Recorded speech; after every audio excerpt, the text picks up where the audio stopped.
Selamat pagi dan salam sejahtera untuk kita semuanya. Perkenalkan, nama saya Marliani, SST MKM. Saya merupakan salah satu dosen di Sekolah Tinggi Ilmu Kesehatan Mitra Husada Medan. Home base saya saat ini adalah di Prodi Pendidikan Profesi Bidan Program Profesi. Saya telah bertugas sebagai dosen sejak tahun 2006 sampai dengan sekarang. Dalam video ini, saya akan menjelaskan tentang teknik dan metode pembelajaran yang saya lakukan dalam salah satu mata kuliah yang saya ampu, yaitu Asuhan Kebidanan Neonatus Bayi Balita dan Anak Prasekolah dengan kode mata kuliah BD 5304 dengan bobot 4 SKS. Dalam melaksanakan proses pembelajaran, saya tetap mengacu dan berpedoman pada visi misi Sekolah Tinggi Ilmu Kesehatan Mitra Husada Medan, peraturan undang-undang dan regulasi yang berlaku, yaitu Undang-Undang Nomor 12 Tahun 2012 tentang Pendidikan Tinggi, Peraturan Presiden Nomor 8 Tahun 2012 tentang Kerangka Kualifikasi Nasional Indonesia, Undang-Undang Nomor 4 Tahun 2019 tentang Kebidanan, Permendikbud Nomor 3 Tahun 2020 tentang Standar Nasional Pendidikan Tinggi, dan Keputusan Menteri Kesehatan Republik Indonesia Nomor 320 Tahun 2020 tentang Standar Profesi Bidan. Mata kuliah Asuhan Neonatus Bayi Balita dan Anak Prasekolah merupakan mata kuliah wajib program studi yang ditempatkan di semester 3 dengan bobot SKS 4 SKS, terdiri dari 1 SKS teori dan 3 SKS praktek. Setelah menyelesaikan pembelajaran mata kuliah ini, diharapkan mahasiswa mampu melakukan role play asuhan kebidanan neonatus bayi balita dan anak prasekolah. Capaian pembelajaran mata kuliah ini, yang pertama adalah konsep dasar asuhan neonatus bayi balita dan anak prasekolah, adaptasi fisiologi, konsep tumbuh kembang, asuhan neonatus bayi balita yang bermasalah, kegawat daruratan serta penata laksanaannya, asuhan neonatus dengan resiko tinggi, asuhan neonatus dengan kelainan bawaan dan penata laksanaannya, sistem rujukan, pendokumentasian asuhan neonatus bayi balita dan anak prasekolah. Program studi melaksanakan pembelajaran secara daring dan luring. Pembelajaran secara daring menggunakan Zoom Meeting dan Google Classroom. Metode pembelajaran yang saya terapkan untuk mata kuliah ini yaitu kuliah, tutorial, small group diskusi, collaborative learning. Untuk praktikum, saya menerapkan metode simulasi dan demonstrasi serta penugasan secara mandiri. Media pembelajaran yang saya gunakan adalah PowerPoint ataupun slide dan juga daftar tilik yang saya gunakan untuk praktikum. Evaluasi penguasaan kemampuan mahasiswa dilakukan dengan penilaian formatif dan sumatif serta tugas mahasiswa dengan bobot tugas 45%, kuis 5%, seminar 5%, sikap 5%, ujian tengah semester 15%, dan ujian akhir semester 25%. Dalam melaksanakan penilaian, saya tetap memperhatikan prinsip penilaian, yaitu prinsip edukatif, prinsip otentik, objektif, akuntabel, dan transparan. Baiklah, saya akan memperlihatkan video pembelajaran di kelas yang telah saya lakukan. Sore hari yang berbahagia ini, kita semua dalam keadaan sehat walafiat, sehingga kita masih bisa bertemu di kelas yang berbahagia ini, kelas yang super ya, untuk melanjutkan pembelajaran kita dengan mata kuliah asuhan kebidanan neonatus bayi balita dan anak prasekolah. Pokok bahasan kita sore ini adalah tentang konsep tumbuh kembang. Setelah kamu belajar tentang konsep tumbuh kembang, tentunya ada hasil pembelajaran yang diharapkan, yaitu apa?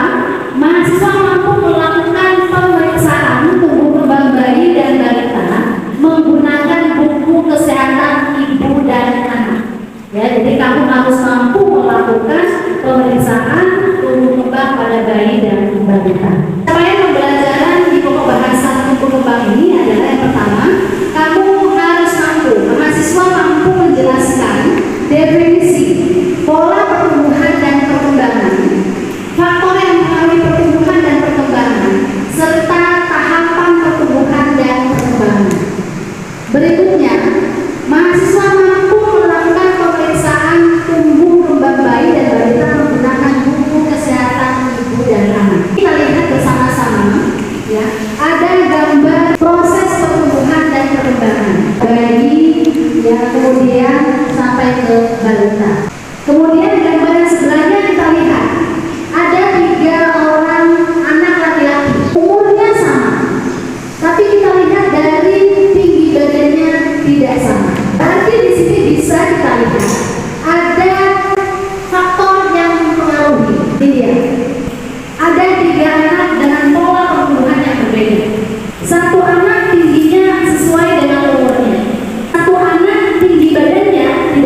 bagian maupun secara keseluruhan yang bisa diukur dengan alat ukur. Ada yang bisa memberikan contoh? Silakan. Ibu, terima kasih atas kesempatannya. Di sini pengukur itu ya maksudnya dari berat badan si anak atau si bayi yang dia bertumbuh semakin tinggi dan berat badannya semakin bertambah baik. Kalau perkembangan itu misalnya pada bayi yang dia sudah mampu mengangkat kepala, mampu melangkah atau belajar berbicara kepada orang yang dikenal seperti ibu atau ayahnya. Terima kasih. Baik, terima kasih. Jadi contoh pertumbuhan adalah berat badan. Bayi baru lahir memiliki berat badan normal antara 2.500 gram sampai 4.000 gram. Di sini ada pertambahan jumlah sel, bertambah besar selnya sehingga ada penambahan berat badan. Kemudian perkembangan. Kalau perkembangan adalah perkembangan struktur dan fungsi tubuh yang lebih kompleks dalam kemampuan gerak kasar, gerak halus, bicara dan bahasa, serta sosialisasi dan kemandirian. Misalnya kemampuan berbicara, kemampuan melihat, kemampuan menggunakan bagian tubuh misalnya alat berat. Begitu bayi lahir belum bisa berjalan. Seiring bertambahnya umur, ya, dia mulai mengurang, kemudian mulai merangkak, bisa berjalan, akhirnya bisa berlari. Ada teori perkembangan. Di sini ada menurut Erikson ya, perkembangan psikososial, ada perkembangan psikoseksual menurut Stanford, kemudian perkembangan kognitif menurut Piaget. Ya, berbeda-beda di tahapan perkembangan, pertumbuhan. Ada masa bayi, prasekolah awal dan masa prasekolah akhir. Ini bisa dilihat ya. Nah, kemudian kita masuk ke ciri dan prinsip tumbuh kembang. Pertama, perkembangan itu menimbulkan perubahan. Ya. Kemudian pertumbuhan dan perkembangan pada setiap awal menentukan perkembangan selanjutnya. Ya, dimulai dari masa pranatal, ya, kemudian masa natal, ya, sampai dia masa bayi balita. Artinya, ya kalau dari bayi saja, ya, bayi itu kekurangan gizi, dia akan mulai berkembang pada saat dia dewasa.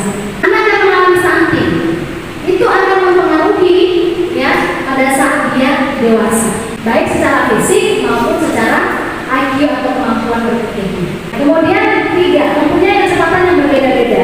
Perkembangan berkorelasi dengan pertumbuhan, perkembangan punya pola yang tetap dan memiliki tahap yang berurutan. Next. Prinsip tumbuh kembang yang harus kita pahami. Yang pertama, perkembangan merupakan hasil proses kematangan dan belajar.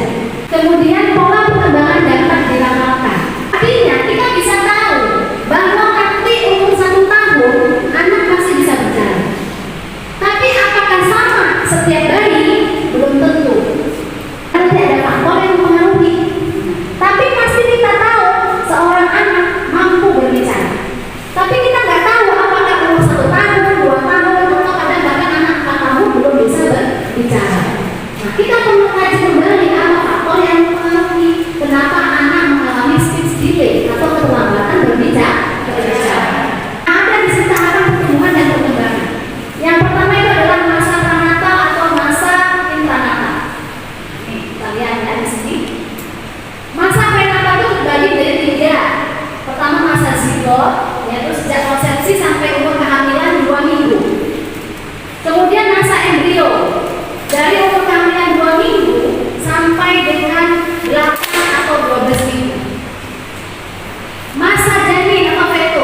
bayi pada masa pranata dikelompokkan menjadi 2 periode. Yang pertama masa embrio, yang kedua adalah masa fetus. Ya, oke, kita lanjut. Kemudian masa neonatal. Ada lagi masa bayi. Kalau bayi ini usia 1 sampai 12 bulan. Ya, oke. Nah, kemudian kita lanjut lagi. Ini adalah masa toddler. Ya, toddler itu adalah usia bayi 1 sampai 3 tahun. Nah, di sini kita bisa lihat ya. Pertumbuhan fisiknya relatif lebih pelan atau lebih lambat ya dibandingkan masa bayi. Tetapi perkembangan motoriknya berjalan lebih cepat. Nih, kita lihat ya. Biasanya umur anak 1 sampai 3 tahun itu nafsu makannya menurun. Ya. Nah, tapi anak jadi lebih aktif. Ya, biasanya kita lihat kok anaknya lebih kurusan ya bunda, gitu. Sering kita bilang begitu ya. Nah, tapi kita lihat kok anaknya berotot gitu ya. Kemudian anak mulai belajar jalan ya. Kemudian ini awalnya ya, mulai berdiri, rambatan, ya tegak ya. Kemudian berjalan dia berdiri dengan 1 kaki ya. Kemudian mulai dia berpegangan. Nah, usia 16 bulan anak mulai belajar berlari, naik tangga, walaupun masih perlu bantuan ya. Karena itu anak perlu pengawasan dalam beraktivitas oleh orang tua atau pengasuhnya ya. Supaya apa?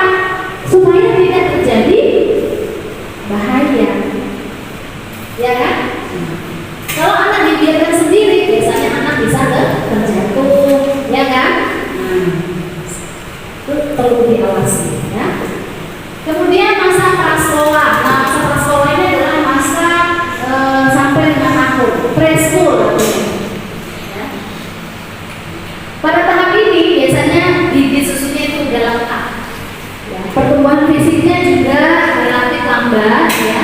Nah, tapi anak sudah mampu nih mulai naik turun tangga tanpa bantuan, berdiri dengan 1 kaki secara bergantian ya. Nah, rasa ingin tahunya berkembang ya, tingkat kemampuan untuk dia berpikir ya, berimajinasi itu udah mulai berkembang. Nah, anak sudah mulai dia tahu kalau besar nanti mau jadi apa. Adek cita-citanya mau jadi apa ya, dia udah bisa ngomong, oh bunda saya ingin jadi pak polisi. Misalnya kalau anak-anak gitu ya, kalau laki-laki gitu ya, saya mau jadi tentara. Kalau perempuan biasanya mau jadi apa? Dokter. Itu adalah cita-cita masa kecil secara umum. Kita pun kalau ditanya dulu ya, pada saat masa kecil masih cita jadi apa? Ada yang menjadi dokter, ada yang mau jadi pilot. Nah, itu profesi yang paling disukai anak-anak. Gak ada yang ngajarin, tapi selalu dia disampaikan. Kalau laki-laki jadi polisi, jadi tentara. Kalau perempuan mau jadi dokter. Ya, next. Nah, ini ada faktor yang mempengaruhi pertumbuhan dan perkembangan. Ada faktor internal. Kita lihat di sini ya.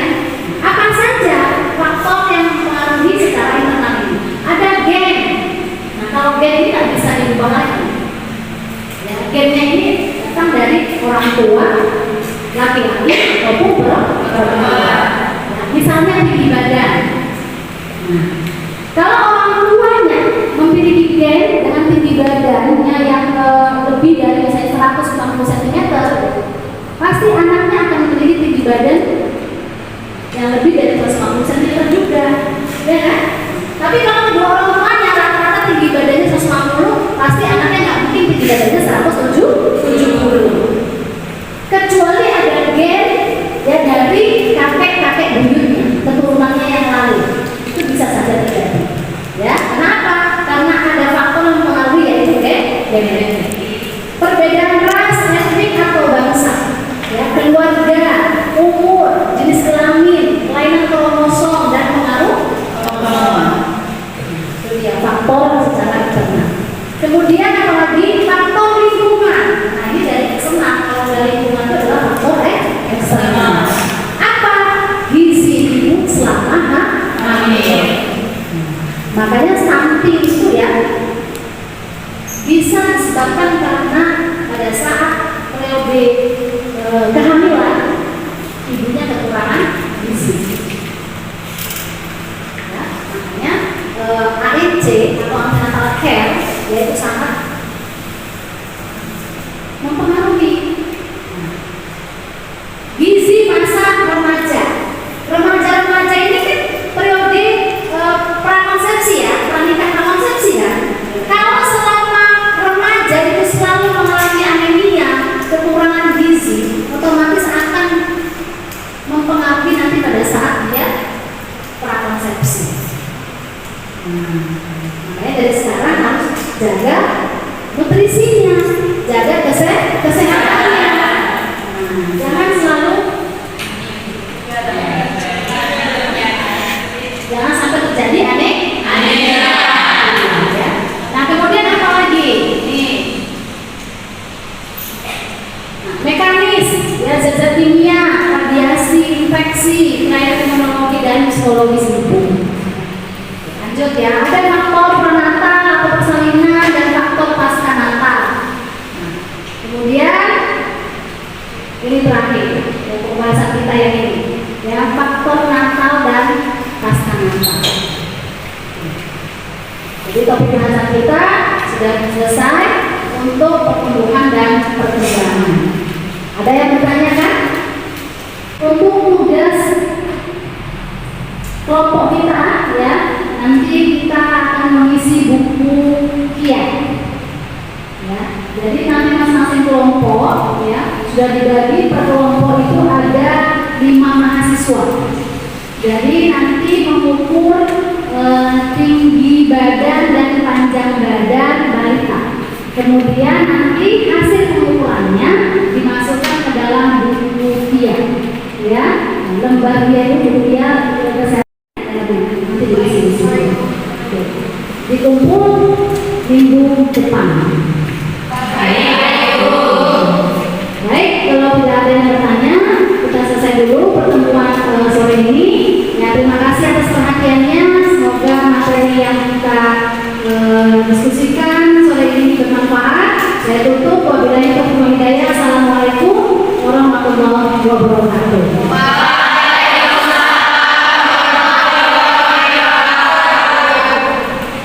Demikian tadi telah kita saksikan kegiatan pembelajaran yang telah saya lakukan pada mata kuliah Asuhan Neonatus Bayi Balita dan Anak Prasekolah. Mohon maaf apabila ada kekurangan dari video yang saya buat ini. Terima kasih atas perhatiannya. Wabillahi taufiq wal hidayah. Assalamualaikum warahmatullahi wabarakatuh.